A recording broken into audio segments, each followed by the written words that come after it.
Today's talk will again be in 6 parts. First, we'll discuss a couple ALTISSIMO method books that are good to know and quickly summarize some of their explanations on how to play ALTISSIMO. Then we'll spend a little time on tone imagination, very important topic for ALTISSIMO, and we'll putting down the foundation of it all. Before proceeding on how to actually play ALTISSIMO, give you a couple of exercises, talk about fingerings and sources where to find good fingerings, and if we have time at the end, we have I think 3 repertoire samples that we'd like to discuss today. ALTISSIMO is something that even Adolf Sax played on the saxophone. When he invented the instrument in the 1840s, he always said that the saxophone has a 3-octave range, and he could play them too. It took Sigurd Rascher, who was born in 1907, who inspired such work as the Iber Concertino, Lars Erik Larsson's Concerto, Hans Bremer's Sonata, the Ingolf Dager Concerto, Carl Husser's Elegia Rondo. The list goes on and on for ALTISSIMO to become standard. All these works that I just mentioned, and there are many more of them, they include ALTISSIMO. The high register is absolutely part of the normal range of the instrument. It's not even a novelty anymore. By now, there are several good method books. Since all of us experience our body slightly different, we will talk about those different explanations for how to produce it and what kind of tongue position to have, and you can just kind of pick out what works for you. The first book that I want to talk about is Rosemary Lang's Beginning Studies in the ALTISSIMO Register. All of the method books that we read, they all said that you should not try ALTISSIMO from the very, very beginning.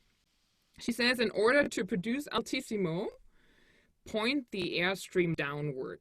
This will naturally give you a high arched tongue position near the roof of your mouth. She additionally says to pull the tongue back and create a large vacant area behind the teeth and in front of the tongue. I don't have my students' tongue ALTISSIMO when they start out because it gets in the way of the voicing. Once you're comfortable with air attacking the ALTISSIMO note, she says either attack with a gur or a cur. We'll go on to Rousseau. This is Eugene Rousseau, who's a famous player and teacher. He takes a very, to me, what feels like a very kind of instrument-focused approach. There seems to be a lot to do with the mechanics of the saxophone. One of the main things he does is he divides his fingerings into what he calls modes, based on a set of fingerings that are based on overblowing, often a 6th and a 9th. And then he comes up with solutions for combining these modes. And those are my kind of go-to basic fingerings. He lays that out pretty well. Most of these books, when you see these written out exercises, they're kind of just incorporated into major and minor scales. The message maybe is, rather than slavishly following all of these, is to use your ears and use your knowledge and actually work your ALTISSIMO into your regular scale practice. Often crossing into the ALTISSIMO register, I found the best thing I did was actually playing scales in thirds all the way up there, and then scales in fourths. The next book I want to mention is The Art of Saxophone Playing by Larry Teal. He is the first one that mentions that it's very important to hear the tones before they're sounding. The fingerings don't guarantee the pitch, but they only set up the acoustical possibilities of producing the desired note. To get started with ALTISSIMO, he recommends practicing overtones with the octave key down. And that's one thing where the books don't quite agree on. Some books say don't use the octave key at all. Some say use the octave key. But he clearly says that it's a trial and error method to find your own mixture of embouchure pressure, air support, and third position. You'll get them if you have the tone imagination, and then you'll figure out how it works on your setup. To produce ALTISSIMO, Teal recommends increased support from the muscles around the lips, especially the corners, as well as a strengthened lip position. He says that the increased lip tension is not the same as biting. And that's, of course, always the risk when we are trying to squeeze out ALTISSIMO notes, that we're just trying to do it with pressure from the jaw, and that's the wrong thing. Just increased lip tension, less cushion here. He recommends an E position, and at the end of the chapter, I find that very cute, he says, you need patience and determination coupled with a discriminating sense of musical values and a sensitive musical ear. Let's go on to Marcus Weiss.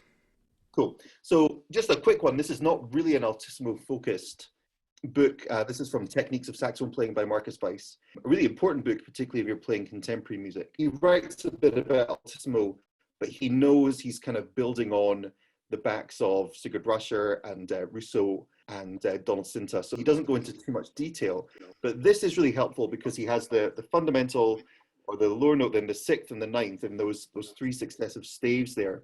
And what I found really helpful is showing where the intonation is so that you know where things are kind of a little quarter flat or sharp.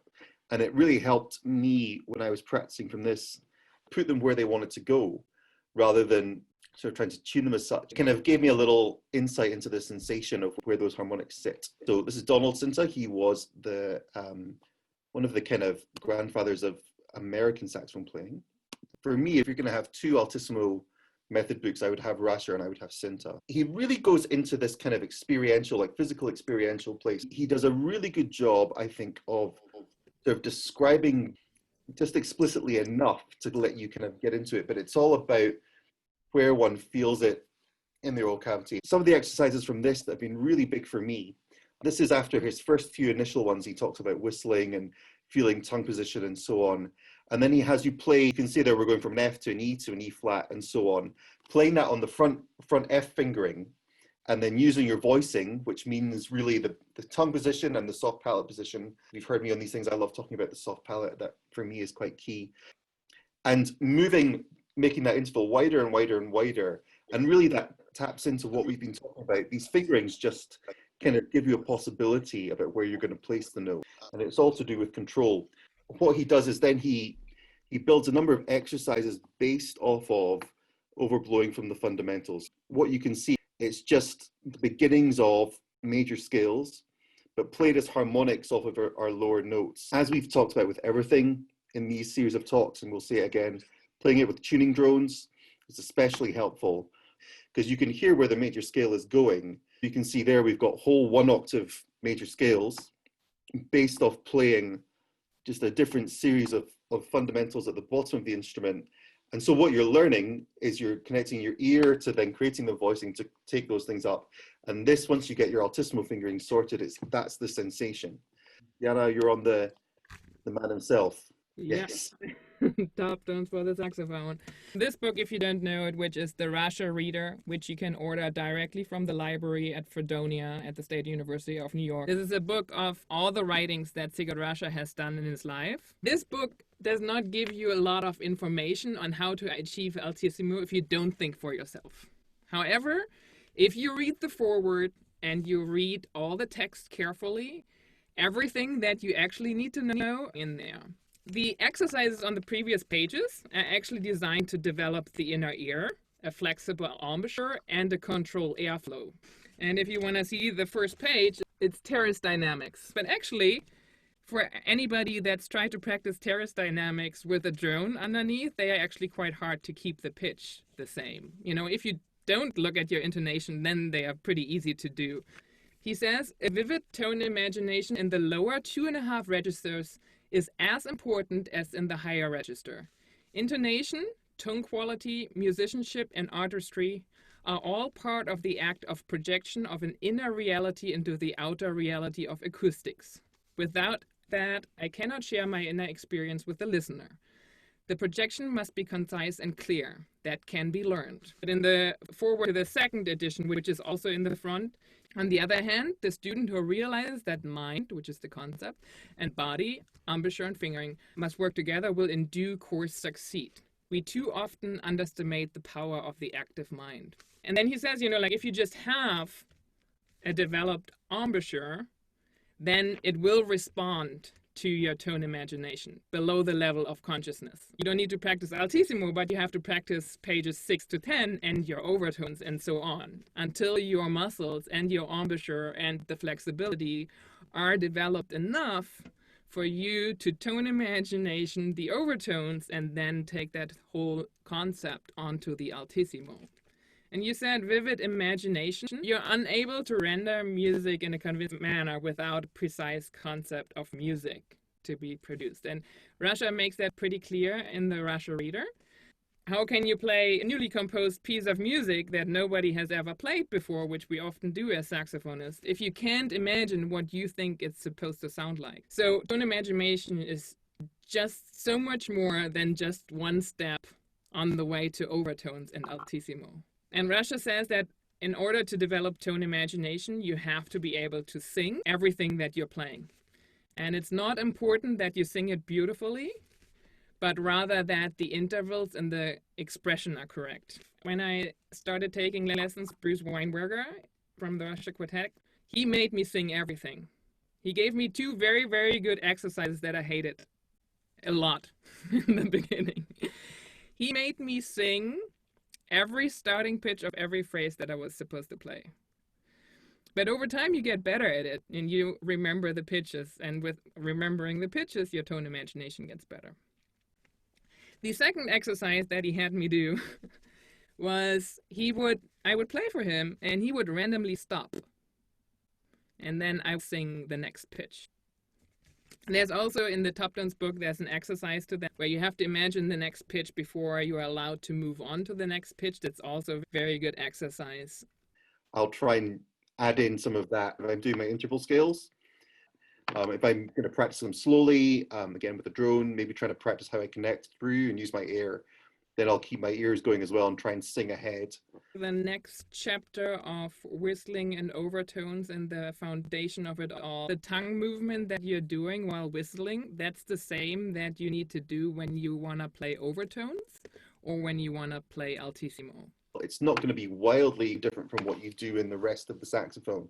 So if you are having to do some crazy adjustment to get that first kind of altissimo G or something, I would question where your voicing is generally, because what you want to be doing, as we've said before, if we're doing articulation or dynamics and whatever, the way to make sure you're really doing it right in the main range of the saxophone is, can you do it in the altissimos?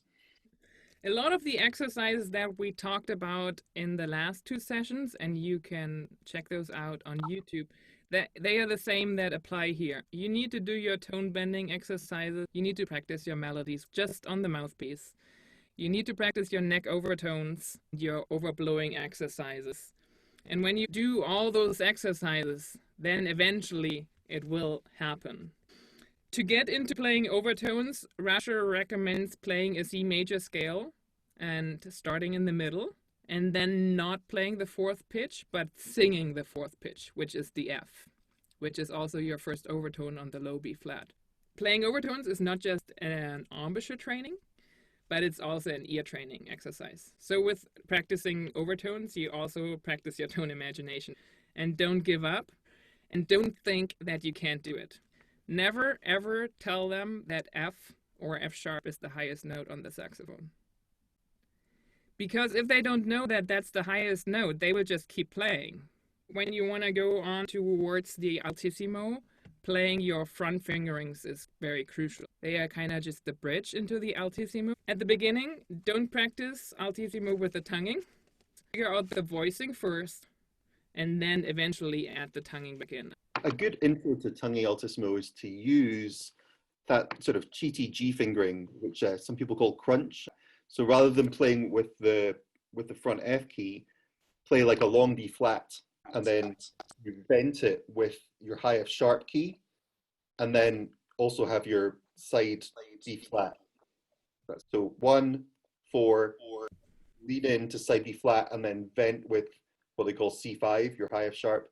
That's a really stable G, and on there, practicing your basic tongue exercises with a metronome in that da position is a really good start, and then you can move on to your other front fingerings. All those exercises about embouchure development, tone imagination, overtones, altissimo, it matters that you do them a little bit each day. I spent a lot of time developing altissimo fingerings that work for me. So I spent a good deal of time on all of my instruments trying to find fingerings that were easy to play, made sense fingering-wise, and had decent intonation. Another great resource is the Robert Lucky book. It has fingerings for all 4 soprano through baritone. Whenever I can't play an altissimo passage for whatever reason, I check that book first. There are also several fingering charts online. So just because one fingering doesn't work for you, it doesn't mean that you can't play altissimo. It just might mean that you haven't found the right fingering.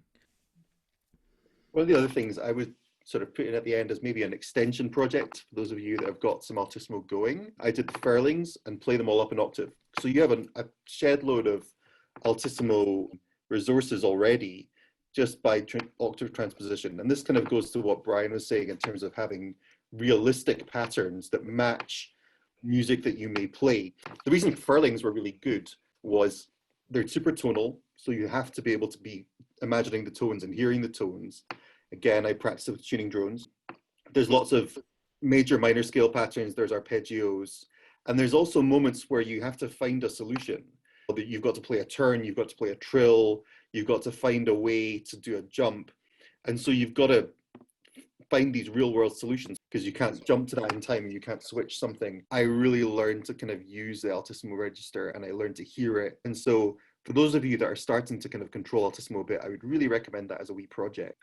You can make your own little etude, a repertoire you're playing, or even, for example, a piece you haven't played yet. So yeah, find these real world applications, which is again another extension on top of all the kind of fundamentals we were talking about. One change I sometimes do, I stretch it out a little bit and then move a tiny little bit forward, and that somehow helps overcome that added resistance from the altissimo and just makes the altissimo pop out. When I go really, really, really high, I move my lip out. So there's just very, very minimal lip over the teeth and play the notes up there.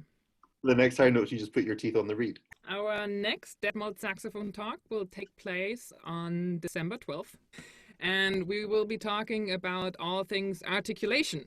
So I hope to see you then, and thank you all for participating today.